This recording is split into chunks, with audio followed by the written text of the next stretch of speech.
klasik. Bapak Ibu mungkin pernah dengar. Apa yang terjadi dengan seorang pemuda yang kaya raya, penuh kuasa, yang bernama Alexander the Great. Dia salah satu penakluk terhebat dalam sejarah di masanya. Dan dia meninggal dalam usia ke-32 tahun. Setelah dia mendirikan kekaisaran yang sangat besar. Dan ada legenda yang bercerita kisah soal permintaannya sebelum kematiannya tiba.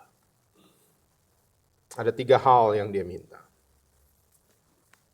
Yang pertama dia minta, jika saya mati, ya, dia mati di Babilonia. Pada saat berkuasa, lalu dia tahu ini sudah dekat, dia bilang, kalau saya mati, pertama, peti mati saya harus dibawa oleh para tabib atau dokter yang terbaik. Apa maksudnya? Dia mau bicara bahwa bahkan para dokter yang terhebat pun tidak bisa menyelamatkan seseorang dari kematian. Yang kedua yang dia minta, sepanjang jalan menuju ke kuburannya, tolong tebar semua permata, semua emas yang saya punya. Tebar itu di jalan.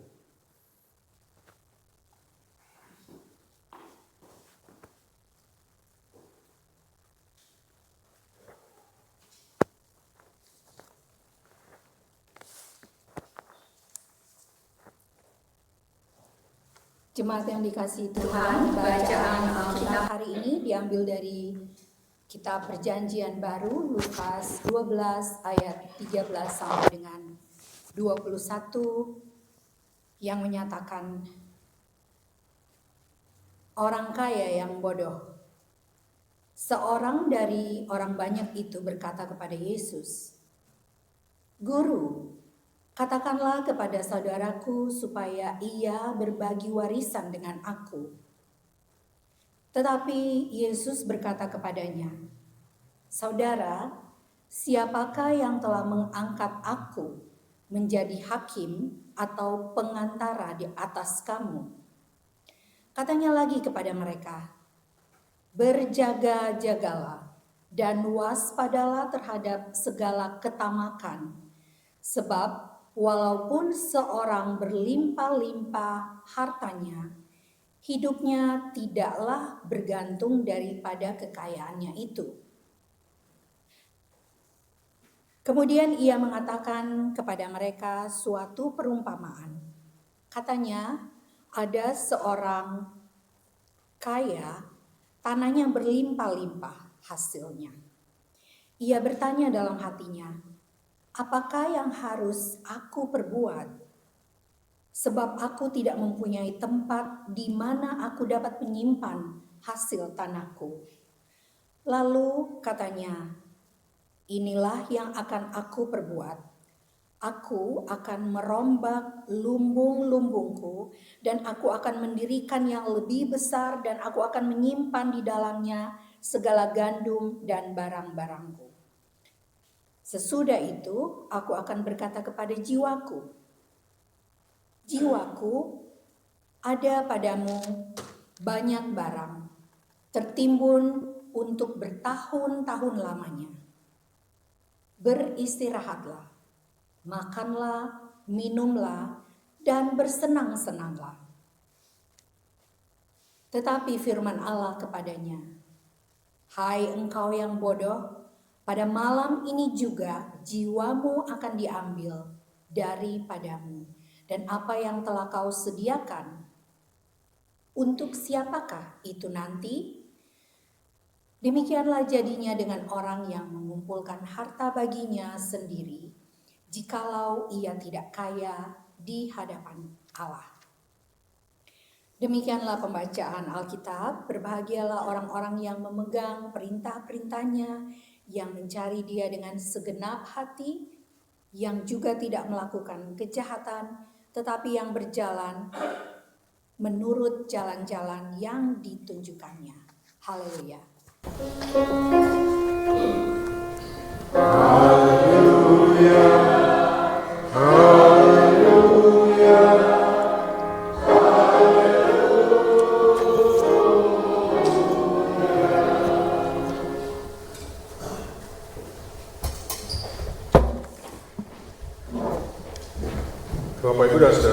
dikasihi Tuhan, Shalom. Dalam bacaan kita di bagian paling akhir tadi, Tuhan Yesus bilang begini, demikianlah jadinya dengan orang yang mengumpulkan harta bagi dirinya sendiri, jikalau ia tidak kaya di hadapan Allah. Maka dari sini kita bisa tahu, Bapak Ibu, Tuhan Yesus nggak pernah melarang orang jadi kaya. Walaupun banyak di dalam pesan-pesan Tuhan Yesus, bahkan dibilang lebih mudah seekor unta masuk ke dalam lubang jarum daripada seorang kaya masuk ke dalam kerajaan surga. Kan bilang begitu ya. Tetapi bukan berarti Tuhan Yesus melarang orang jadi kaya. Jadi kalau saya tanya, Bapak Ibu, apakah kita boleh kaya? Bahkan saya bilang saat ini, kita harus kaya. Karena itu yang Tuhan bilang, bagian akhir tadi dari Lukas 12 tentang perumpamaan ini, bahwa demikianlah jadinya dengan orang yang mengumpulkan harta bagi dirinya sendiri, jikalau ia tidak kaya di hadapan Allah. Berarti ada pesan Yesus yang harus kita miliki adalah kaya di hadapan Allah. Itu yang penting. Bukan bicara saja soal harta. Beda pandangan dunia dengan pandangan Allah. Nah, maka saya mau menyampaikan sebuah kisah menarik. Ini kisah fiktif ya. Alkisah ada seorang petani ketika ia pergi ke sawahnya, namun dalam perjalanan dia menemukan sesuatu yang luar biasa. Bahwa dalam perjalanannya menuju ke sawahnya itu, dia menemukan di sebuah tempat, di gua, ada sebuah mata air yang sangat ajaib. Kenapa ajaib? Karena dia menemukan mata air itu bukan saja air yang keluar dari mata air itu, tetapi ada kepingan emas yang selalu keluar. Mata air itu bisa membuat si petani menjadi kaya raya, seberapapun yang diinginkannya. Sebab begini, pada saat dia menemukan di dekat mata air itu ada sebuah tulisan, mata air ini akan berhenti mengucurkan kepingan emas saat orang yang menemukannya berkata cukup. Petani itu lihat, wow, berarti sebelum saya bilang cukup, dia nggak akan berhenti. Maka uang emas itu datang terus di depan matanya. Mulai dicari ember untuk dia tampung kepingan emas itu. Kemudian setelah penuh ember-embernya, dia bawa lagi ke gubuknya. Dia terus mengumpulkan kepingan emas itu. Dia bawa karung untuk taruh, dia bawa seluruh tempayan dari rumahnya. Bahkan dia masih lagi masukkan ke dalam rumahnya setelah lumbungnya sudah penuh dengan kepingan emas. Masih merasa kurang, dia gali lagi lubang besar untuk menimbun emasnya. Belum cukup, dia membiarkan terus mata air itu mengeluarkan emasnya. Dan petani itu akhirnya mati, tertimbun oleh emasnya sendiri.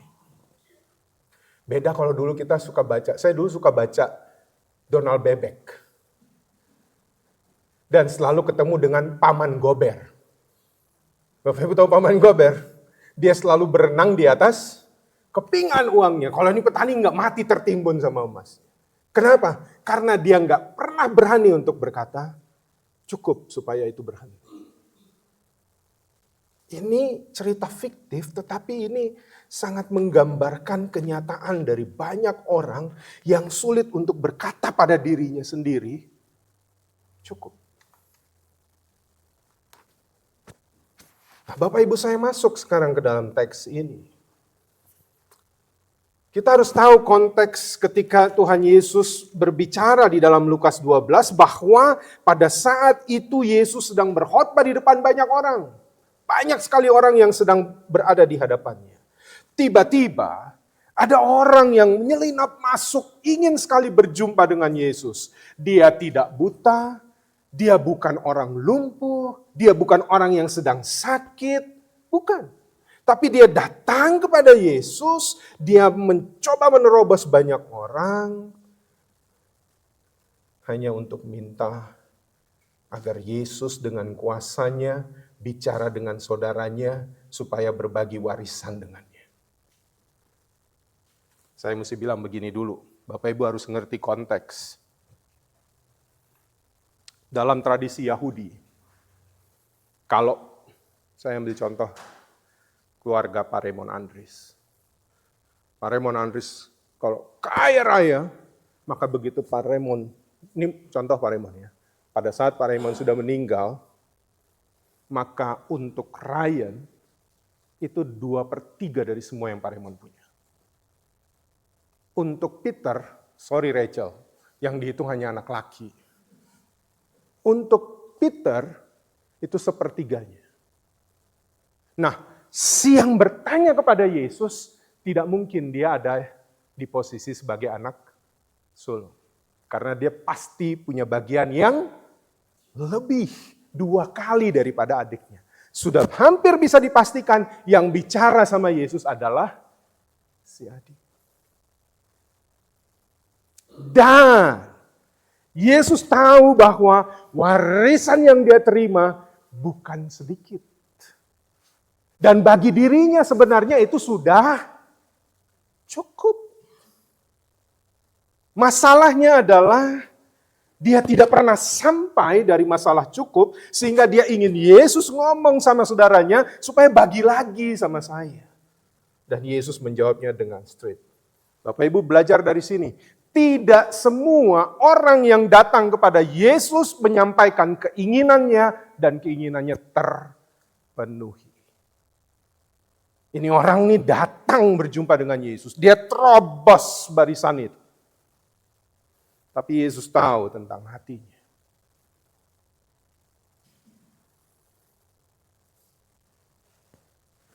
Nah, ada 2 hal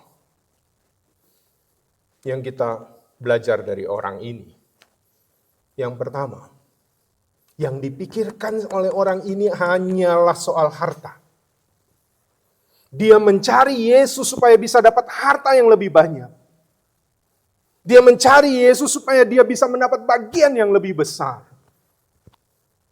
Dan saya mau tanya, berapa banyak orang Kristen seperti ini? Makanya teologi kemakmuran selalu banyak sekali memikat orang Kristen.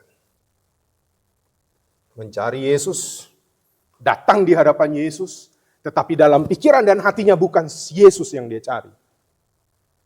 Tetapi harta yang dia inginkan. Kepuasan untuk memuaskan keinginannya. Mencapai ambisinya. Ini masalah yang berbahaya bagi orang Kristen. Dan kita belajar tentang apa jawaban Yesus tentang hal ini.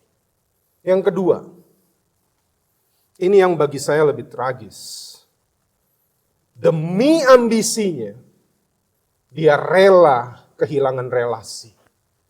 Dia datang kepada Yesus. Kalau namanya mendapat warisan, berarti dia baru mengalami peristiwa duka cita. Orang tuanya meninggal. Bayangkan ini Bapak Ibu ya. Dia baru saja kehilangan orang tuanya, namun karena dia punya fokus hanya kepada hartanya, dia rela untuk kehilangan relasi dengan saudaranya. Bapak Ibu, kira-kira si sulung mau nggak bagi itu? Dia akan menuntut, ini hak saya. Ini punya saya. Dan dia meminta Yesus, dia nggak peduli. Nanti si sulung kakaknya mau marah kek atau enggak kek sama dia. Pokoknya saya mau dapat lebih banyak. Bayangin, dia baru kehilangan orang yang dia kasihi. Tetapi pada saat yang sama, dia rela juga kehilangan dengan orang yang dia kasihi. Hanya karena ambisinya. Tragis. Ini menyedihkan. Sering dengar berita kan? Kakak adik marah-marahan gara-gara warisan.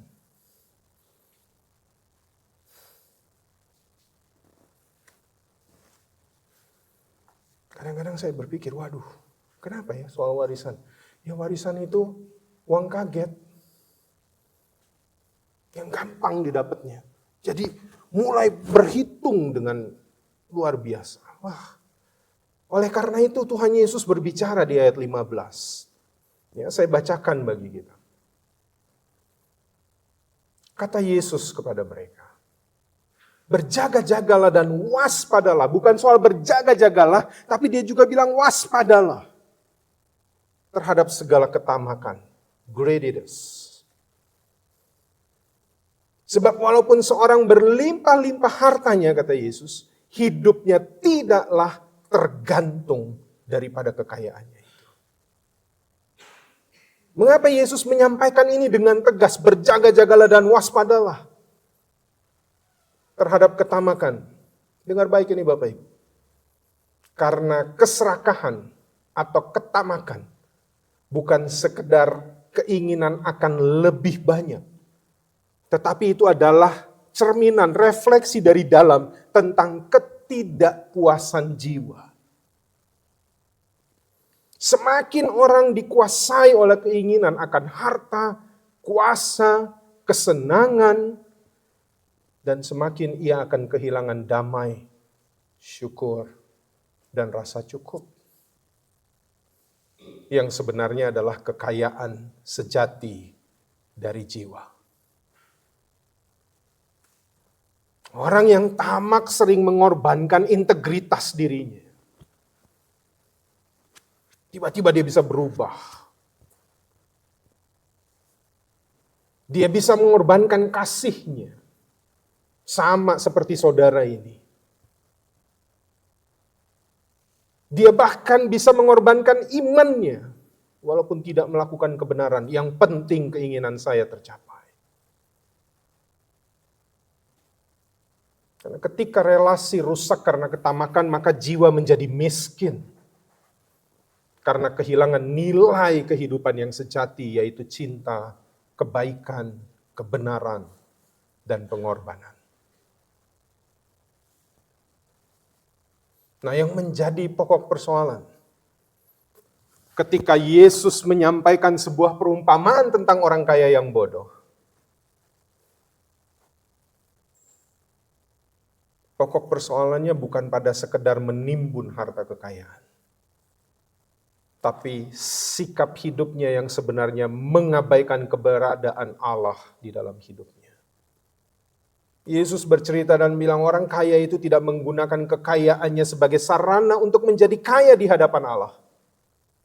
Tetapi baginya yang lebih penting adalah untuk menjadi kaya di hadapan dunia. Ini perbedaannya. Tadi saya bilang di awal, kita boleh jadi orang kaya, harus menjadi orang kaya di hadapan Allah, bukan di hadapan dunia.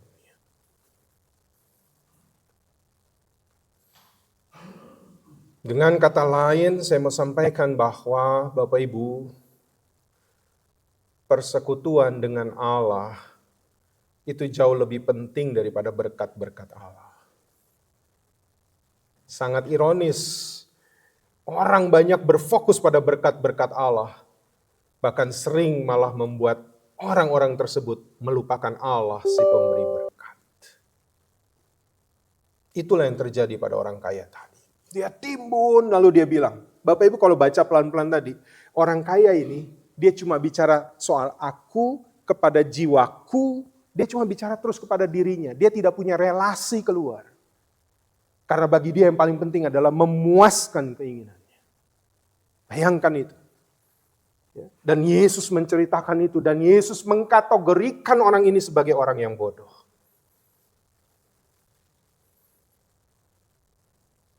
Ketika seseorang hanya berfokus pada berkat Allah dan melupakan Allah sang pemberi, maka hanya ada satu kata yang bisa disampaikan kepadanya. Semua itu sia-sia.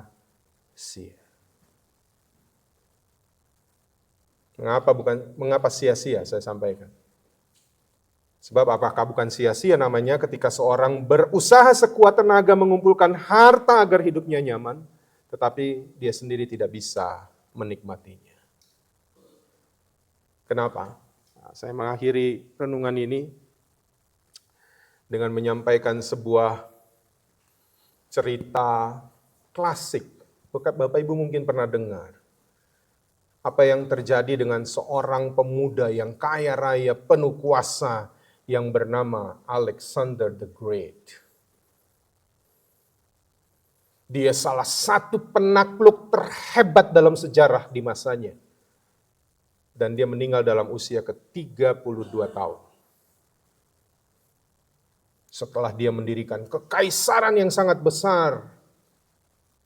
Dan ada legenda yang bercerita kisah soal permintaannya sebelum kematiannya tiba. Ada 3 hal yang dia minta. Yang pertama dia minta, jika saya mati. Ya, dia mati di Babilonia.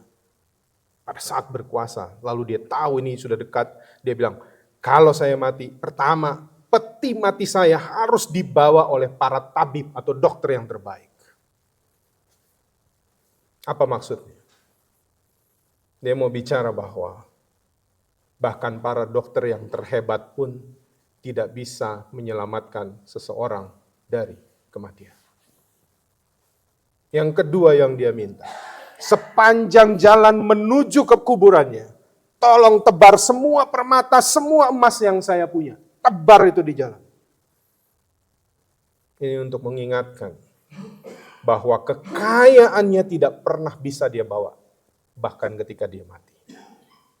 Dan yang ketiga, dia minta ketika dia dibawa, biarkan tangannya tergantung di luar peti dan kosong.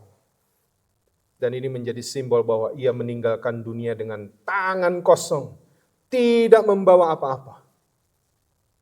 Meski telah menaklukkan begitu banyak kerajaan. Orang hebat. Tapi di akhir hidupnya, dia menyadari, itu semua tidak bisa menjamin dia untuk hidup selama-lamanya.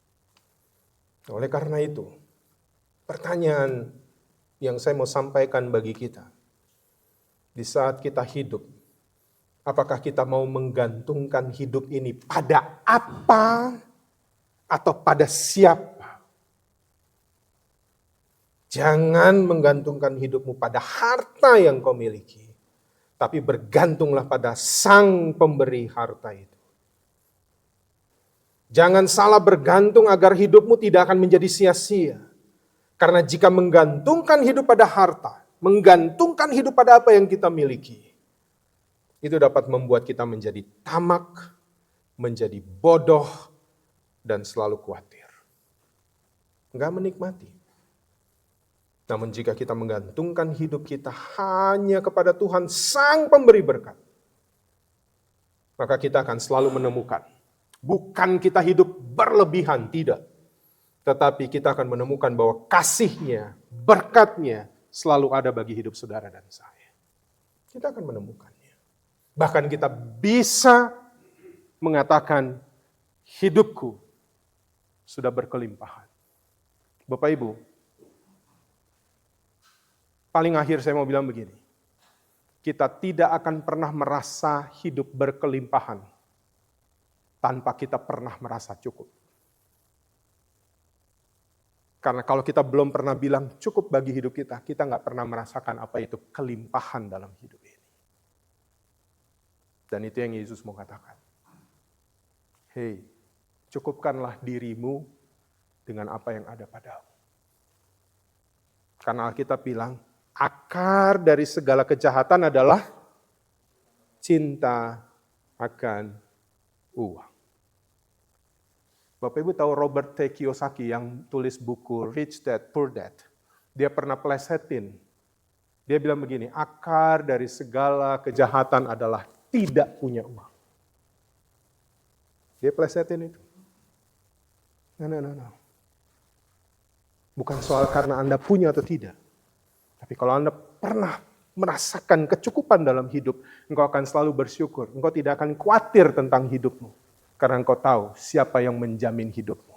Maka jangan bergantung pada apa, tapi bergantunglah pada siapa Sang Pemberi berkat yang selalu mengasihi dan mencintai kita. Tuhan memberkati kita sekalian. Amin.